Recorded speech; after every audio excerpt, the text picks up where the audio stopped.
About a month ago, I drove out to Breckenridge to attend the KTM Adventure Rider Rally again for 2025. So I've been there a couple times.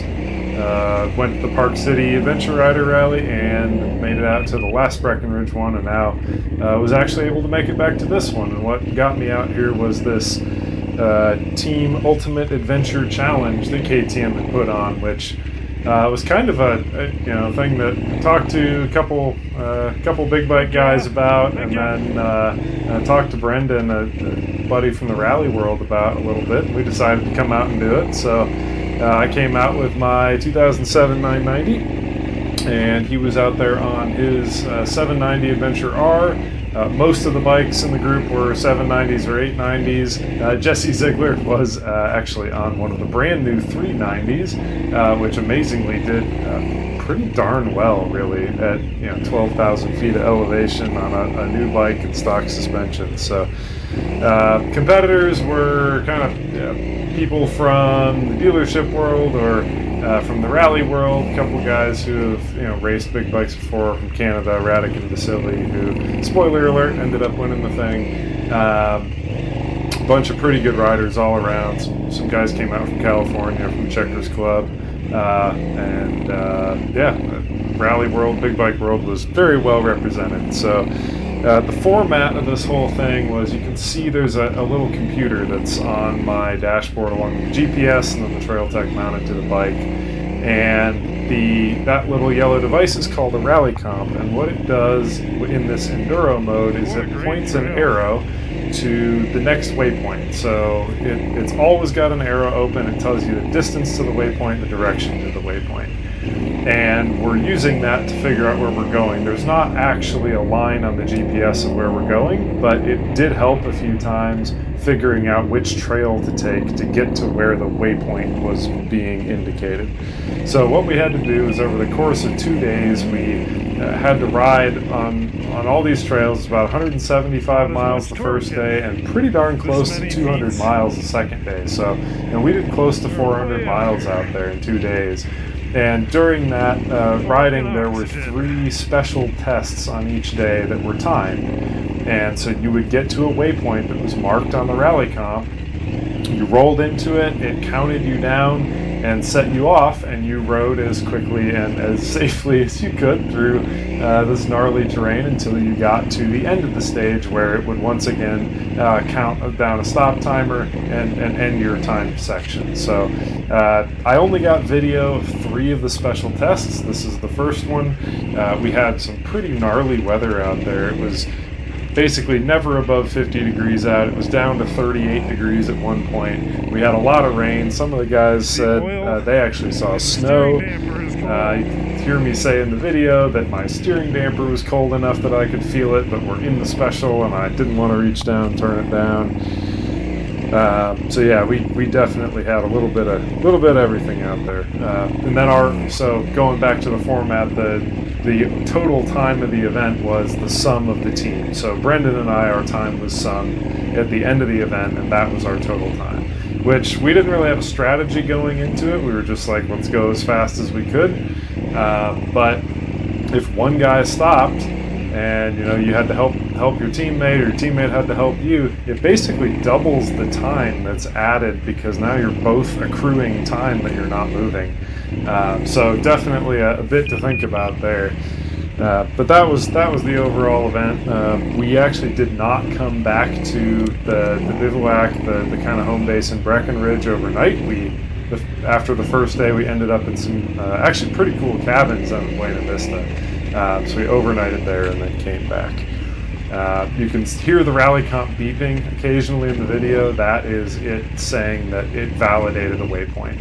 And there's not really anywhere else to go on the special. Like, this is the only trail for the most part. So we were I really wasn't looking at it in this stuff, which came back to bite me a little bit later, unfortunately.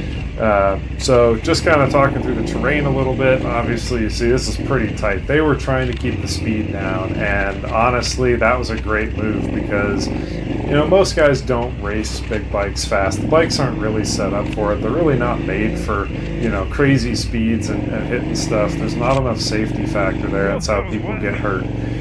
So they did a really good job of finding trails that were very doable, and you could force yourself through all this stuff at a slow pace, or you could push pretty hard, which we were doing here. You can hear me huffing and puffing with my 600-foot elevation Indiana boy lungs, and you could pick up the pace a little bit, and you were still only in first, maybe second gear if you were lucky. So the difficulty was pretty appropriate for big bikes and for what they were trying to do, and trying to get not just racers, but people who like riding big bikes in gnarly terrain out there, and evening the playing field out. So, well, it kind of didn't play to Brendan and I's strengths necessarily. I think they did a good job of it, and it was probably the right thing for them to do.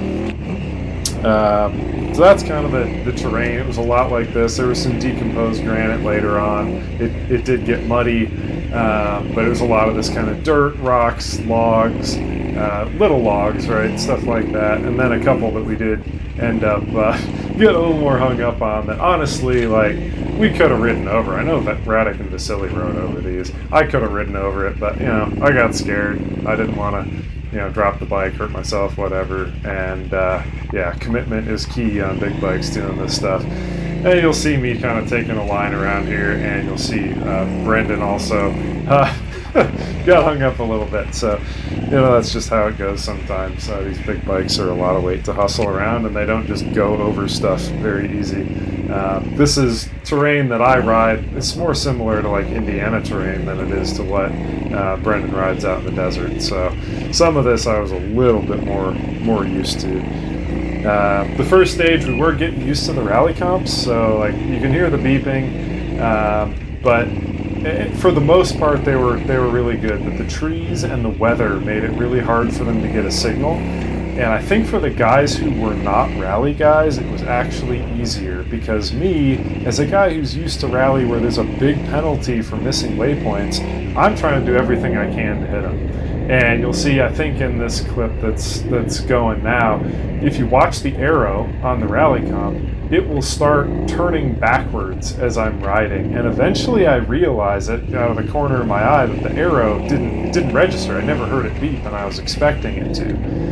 So once I realized that, I got to turn around and bushwhack, and when I do validate it, it's not anywhere near the trail, and it was just because I had lost GPS sync, and it was a bummer because I lost a bunch of time going back. I had to do this in the first section alone. I did this 4 times, and I dropped the bike once doing it. So that cost me a bunch of time, and I think the other guys who were not like in the rally mode of like you always have to get every waypoint or else, they just were like, oh yeah, this is right, we'll just keep going, and that worked out better, because at the end of the day they weren't trying to trick us, right? And they did the right thing, and was like, yeah, we know these had some issues in the trees, so we'll only penalize where penalties are appropriate. So I did a little more than I needed to here, which wasn't the best, but was what it was. So did that a few times. The first stage was also I in my dropping the bike, I managed to I dropped it down a hill, and I twisted the bars around a whole bunch and bent the shifter, which I didn't even realize at the time, broke the windshield, so I had a really rough kind of first stage. But then once we got done with the first stage, we get out on these nice, these are forest roads or mountain roads. They're really like 2-track or Jeep trails. We went over, this is Walter Pass. We covered a lot of miles on stuff like this, and you got to keep moving a little bit, but what they were trying to do was you're on the clock for the time sections, and then you actually get to enjoy the scenery and kind of see what you're riding in. Like, it's really an adventure ride for the rest of it, and that was really cool. This was a real deep water crossing that we spent like half an hour poking water with sticks here. And we knew that Radek and Vasily had gotten through because we could see their tracks ahead of us. They'd gone around when I was fixing my bars and my shifter that was stuck. But we did make it through there, got some pretty darn wet feet. And then we rode a bit longer and got to Special 2 after really quite a ways. Like, it's a long way between stages. And it was raining hard up there. You couldn't see really anything. And because I don't have video, this is going to all be out of sequence. So like you can kind of see this is our overnight spot here.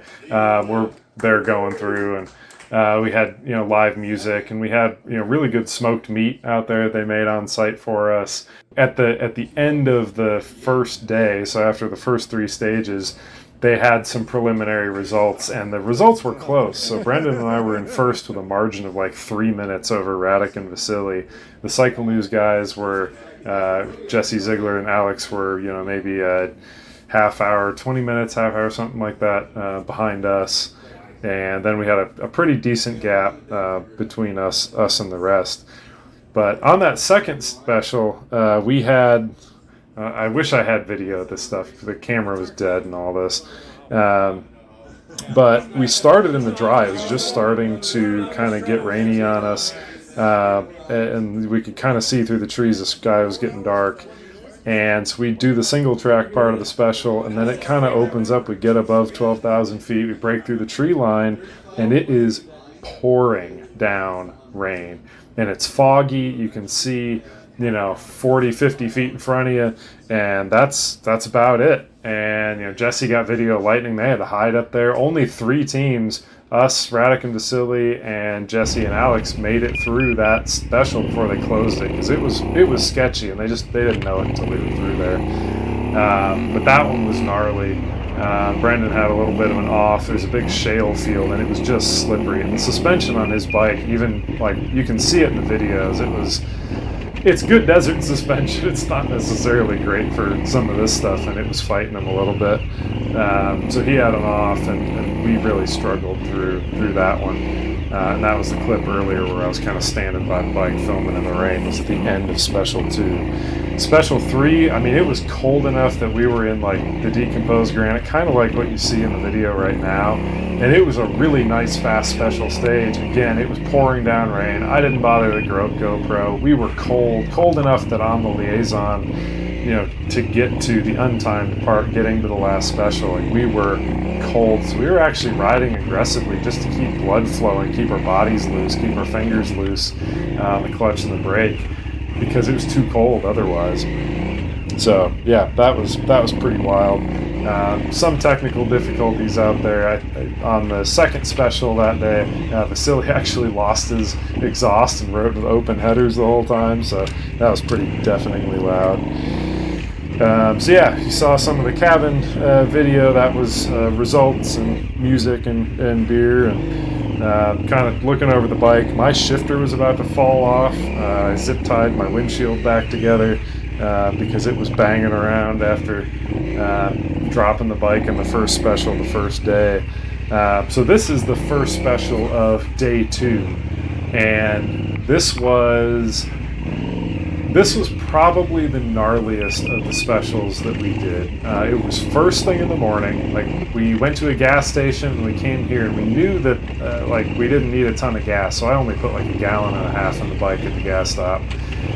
So it wasn't super heavy going through here, but there was no off-road before this. We went straight from the cabins to a little bit of pavement to this, and this was the warm-up. So we were struggling a bit, and it was a tough one. You'll see I roll up here, I screw up a little bit, and I break my freshly zip-tied windshield. You can see the chunk missing out of the right side of it now, and so it's flopping around, and eventually I tape it back on, but you can hear it rattling in the background the whole rest of the video for this stage. This was one where, like, by the time we got to this one, we had, kind of we knew what we were in for. We had a little bit more of a strategy. Brendan was having some issues with his shoulder, so we were riding a little bit more consciously together to make sure that, like, both of us have to finish, and we have to finish in a good time. So our strategy very quickly became, get both of us through as quickly as possible. And then I think when we saw this special, like, that was the right move. When I broke my windshield, you probably saw in the video, Brendan stopped and looked over his shoulder, because I very easily could have needed help there too, right? If you drop a bike and any of this stuff in an awkward way, it would be pretty hard to get it out by yourself, and that was the real motivation. behind this being a team challenge, I think, was your safety factor was you had another guy there with you, and you weren't just like riding and racing by yourself through this stuff. So really it made a lot of sense there. Let's see, this special, we struggled a bit in this one. Just, again, this is a little bit more my style of riding a bit, but it was really Radek and Vasily's style of riding. This is like the stuff that they do at home. They're used to the elevation where Brennan and I aren't quite so much, and like they worked for it, don't get me wrong, and they made up a ton of time on this one, but this was very much like, the special that turned the tide for them, I think, and really gave them a bunch of confidence out of the gate, because they caught us right at the end of this special and made up a bunch of time. So they really had an excellent ride. Again, I've only got video of 3 of the specials, so like this is why my voiceover is a little bit out of sync with the video. But after this special, we had about a 35-mile pavement section. We filled the bikes all the way with gas, and we had a long way to go until the second special of the day. So we got done with the pavement section, and we stopped at this gate to jump off-road and follow the arrow, look over our shoulders, and there's rain following us. And we'd been wet all day yesterday, and we were trying not to get wet again. So we picked up the pace, and like I didn't take a ton of pictures the second day on the trail, which was a bummer just because of the weather. But we had some really nice trails back through the woods and through the mountains. We did have a couple mechanical issues on day 2. You really, it's hard to make it through this stuff without doing some damage to the bikes, because they're capable of getting through this stuff. It's not really what they're made for. It's like Vasily lost an exhaust. Everybody tipped over at least a little bit. I broke my windshield on both sides, bent my shifter real bad, had all manner of issues there. Brendan got water and or sand in the switch pod on the bike, and so he couldn't turn the traction control down or do anything with the switch pod on it. And then we pop out on this road. It was like a little bit of an aspen tree kind of area, like that dark, black, slick, muddy dirt with a bunch of embedded rocks in it. Yep, and all of a sudden, he's not behind me anymore. On the liaison, it's not timed. So I go back thinking he's got a flat tire. Man, I wish it had been a flat tire. He's stopped there, and he's like, man, the pegs are really wobbly on this thing. Something's come loose. So we get tools out, tighten stuff down on one side, go around to the other side, and the swing arm bolt's missing. The 790s use a threaded tube that's got a bolt in both sides, and one of the bolts had come out, and that's also the main support for the foot pegs and the shifter assembly and the rear brake. So all that stuff was flopping around, so he rode sitting for quite a while, and that worked pretty well, but it wasn't going to work for any kind of time special. At that point, we were really like, let's make it through this, because we need the bikes to survive. Like, we really want to finish, even if we don't necessarily bring home first place. And we got lucky enough that we were able to scrounge a bolt off of an 890, courtesy of a convenient KTM we came across. And we had the tools to thread that back in, and that got us through the time sections without missing swing arm bolt, because that really would have been pretty dangerous. So definitely thank you, Pat, for donating your swing arm bolt to us. That really saved the day. So we got to see some really beautiful views out there as we moved on towards stage 2 of day 2. And then, again, I didn't get any real video or pictures of it, but I had a crash that was just on this like liaison section, and there was a log across a creek, or just after a creek, and my front tire hit it, and I just didn't get any lift on the tire when I tried to kind of wheelie over it, and I was on the ground so fast. Picked the bike up, talked to Brendan for a second. Brendan takes off. I go to follow him. Bike won't start. And I ended up having to pull the tank off the bike, because somehow the tank on the left side had flexed enough that it had pushed on the quick release, released the quick release, and I had no fuel pressure getting to the throttle body. So that was definitely not ideal, but fortunately not in the time section. So we got it back together, and we kept going. So the video that you're seeing right now, this is the last special of the event. But before all this, we rode for quite a while down I-70. Actually, it was dry for us, thank goodness. For some of the guys later, it was wet and pretty nasty, I think. And by the time we got to Special 2, it was a different day. It was actually dusty. You know, we had some hiccups on the second test. It was pretty tight, and there were a couple spots where the trail split off in different directions. And like Brendan missed a turn, and it was like real tough to get turned around. And then I got off trail a little bit because there was a tree down, and I picked a horrible line. I dropped the bike. I had to pick it up. I had to get turned around. So we both had some hiccups on that one because, of course, you know, we're both racers. We're both we got to make up for lost time and everything else, knowing that the first special had been a real challenge for both of us, and knowing just how good a ride Radek and Vasily were having today. So we both pushed maybe a little bit too hard in some of that, but had a lot of fun nonetheless. And then after Special 2 was done, it was actually a fairly short distance comparatively to the last special. And I had to pick my dog up in town, trying to make sure we get back in time. So I'm trying to get my ADHD brain focused on the fact that I need to ride a bike and not hit trees, and not think about the fact that I need to get my dog, which just added that other bit of excitement to the event.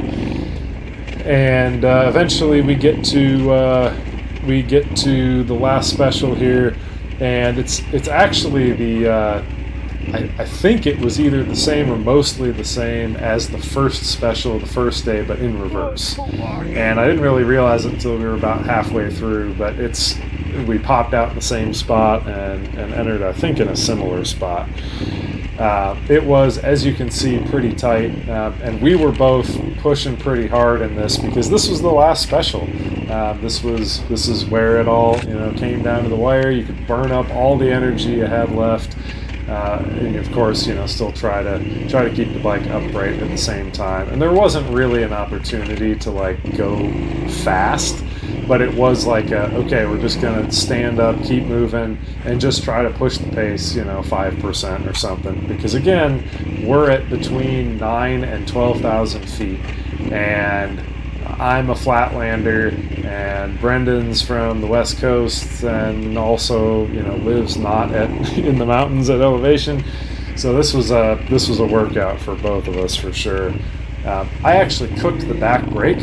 This is a 990. They do that, and they do it even worse when you live in a humid environment and don't flush the brake fluid often enough. So I actually twice on this special. Early on, they started to fade. I stopped using them and just used the front brake. And then towards the end, there's a long downhill that switched back and forth on itself over and over. And I completely lost the back brake there, and had to back off a little bit so I didn't tuck the front end. But I was going as fast as I felt comfortable, that's for sure. So otherwise the bike did pretty well in all this, and we made it through this one without really getting rained on. And that was a huge plus, I think. It's so much easier to ride this stuff, even when it's muddy, than it is when it's raining. Because if you looked at Special 2 on the first day where we were up on the mountaintop in the storm, I had water in my goggles sloshing around at the bottom. And I wear glasses, so I can't just rip my goggles off, because then I got more water that I can't just wipe off easily with my gloves. So really being able to do the timed parts in the dry was a big benefit. We did make it out of here, and this video kind of ends at the end of this special, so I'm going to jump ahead some. We got to the end of this, and Brendan and I are sitting there talking, and we heard thunder. It's okay, it's time to go. And we took off back into Breckenridge, and of course we just got pounded with rain. on the road back into town. And part of it was because you know, Brendan was humoring me and trying to figure out when I needed to pick my dog up. So like we stopped when it wasn't raining, and it immediately started dumping on us when I pulled my phone out to check the hours of the place and make sure I was right. And of course I was wrong. They actually had 2 more hours than I thought I had. So from there we went back into town. We stopped. We got to park under the KTM tent under their big toter. And that's pretty cool. How often do you get to park your bike under the factory KTM tent? We had the awards dinner, which was pretty darn cool too. Everybody kind of talking through their day. They brought us up on stage, and I'm an introvert. Brendan's an introvert. I'm sure we made wonderful impressions as we were standing up there talking. But really cool to be a part of it. At the end of the day, after just over 4 hours of timed riding. We were 10 minutes off of Radek and Vasily, so we were pretty darn close. But Radek and Vasily really earned it. They had an awesome ride out there, and I think the results were exactly right for the kind of riding that we were doing. So yeah, really good time with a bunch of great people. Hopefully more people sign up for this in the future, because it is a good time, and I think a lot of people can do this stuff. Maybe not doing it to win necessarily as your outright focus, but you get to ride all the best trails, and it's kind of the curated best in a big loop, and you're not necessarily in traffic of the whole rider rally. We did see other bikes. That was pretty cool, seeing other people out there, but we kind of got to ride our own ride, and that was really nice. So yeah, overall great event. Hope to do it again. It was a blast on the big bikes. Got it real quick. And then that tree section, I ended up like going back out, U-turning and coming back through, because I was just like, I don't want to risk. That's what I did too. I'm like, at this point, like I need to just take the 10-second hit and... All right, let's go. Let's go.